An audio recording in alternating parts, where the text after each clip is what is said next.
forse ci ha mandato un messaggio? Vedo che ci siete tutti, Captain America, Iron Man, Wolverine c'è? C'è anche un bambino vestito da Wolverine, bellissimo, siete bellissimi, siete tantissimi, grazie.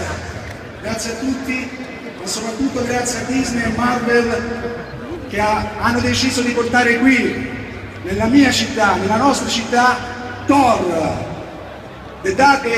Le sorprese non finiscono qui, ma queste ve le sveleremo dopo. Intanto adesso, tutti insieme, se siete pronti per capire cosa si nasconde sotto il telo? Andiamo! Forza!